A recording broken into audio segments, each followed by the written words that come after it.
Biology के NCERT के इस पेज को ध्यान से देखिए, क्योंकि ये एनसीईआरटी का वही पेज है जहां से आज तक नीट में सबसे ज्यादा क्वेश्चन पूछे गए हैं। और आज ये कलाकार अपनी कला से अगले 1 मिनट में इस एनसीईआरटी के पेज पर दी गई मियोसिस 1 की 5 स्टेज जो हैं वो बिल्कुल इस तरीके से आपको याद करवाने वाला हूं कि आज के बाद आप भूल जाएंगे इन स्टेज को। चलिए समझते हैं। सबसे पहले हमारा जो क्रोमेटिन मटेरियल होता है वो ऐसा दिखता है G1 फेज में, जो S फेज में डबल होकर ऐसा दिखता है। फिर आता है वो मियोसिस 1 के अंदर, सबसे पहले G1 फिर S फिर G2 फिर आएगी मियोसिस 1। मियोसिस 1 में जैसे ही वो आता है मियोसिस 1 की 5 स्टेज होती है, leptotene, zygotene, pachytene, diplotene and diakinesis. सबसे पहले आता है वो लेप्टोटिन में। लेप्टोटिन मतलब लैपटॉप की तरह याद रखना है। लैपटॉप जैसे बंद कैसे होता है, वो क्या हो रहा है, कंडेंस हो रहा है। लैपटॉप को अपन समेट रहे हैं, यहां आते ही जो क्रोमोसोम होते हैं वो समेटना शुरू हो जाते हैं, यानी कि वो जो धागा है क्रोमोसोम का वो धीरे धीरे गुच्छा बनने लगता है और इस कारण से बीच में गांठें बनने लगती है। धागे की तरह इमेजिन कीजिएगा, यानी कि इस फेज में हमें कंडेंसेशन देखने को मिलता है और जब गांठें बनती है उन गांठों को हम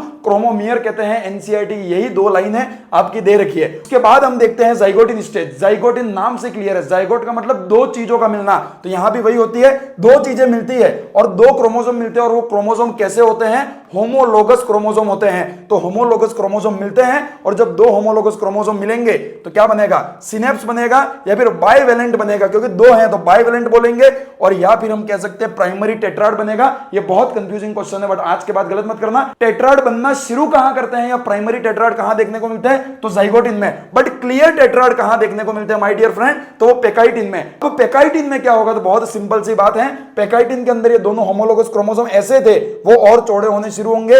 इनके जो नॉन सिस्टर क्रोमेटिड है उनके बीच में क्या होने लगेगा, क्रॉसिंग ओवर होने लगेगा, रिकॉम्बिनेशन होने लगेगा, जीन ट्रांसफर होने लगेंगे। और इस पूरे मेथड में जो एंजाइम भाग लेता है उस एंजाइम को क्या कहते हैं, रिकॉम्बिनेंस एंजाइम कहते हैं। अगली स्टेज आती है डिप्लोटिन। डिप्लोटिन के डी से याद रखिएगा, डिसोल्यूशन ऑफ सिनेप्टोनिमल कॉम्प्लेक्स जो है वो यहां पर शुरू हो जाता है। जो कॉम्प्लेक्स आपने यहां बनाया था वो यहां बिखरना शुरू हो जाएगा और जब वो बिखरने लगेगा तो एक एक्स शेप्ड आकृति बन जाएगी। ठीक है, एक एक्स शेप बन जाएगा और उस एक्स शेप को अपन क्या बोलेंगे, कायस्मेटा कहेंगे। और आखिरी स्टेज आती है डायकाइनेसिस। तो जो कायस्मेटा यहां बना है उस कायस्मेटा का क्या करना है, टर्मिनेशन। डायकाइनेसिस खत्म हो रहा है, टर्मिनेट हो रही है प्रोसेस, तो यहां पर आपको क्या देखने को मिलेगा, टर्मिनेशन ऑफ कायस्मेटा स्टेज। साथ में जो न्यूक्लियर एनवेलप है वो भी धीरे धीरे जाने लगी और न्यूक्लियस भी जो है वो जाने लगा और मियोसिस 1 पूरा हो जाएगा। अगर वीडियो अच्छी लगी और इसी टाइप से अपने नंबर नीट के एग्जाम में पक्का करना चाहते हो तो इस चैनल को सब्सक्राइब और फॉलो जरूर कर लेना। इसी टाइप 1-1, 2-2 मिनट की शॉर्ट वीडियो से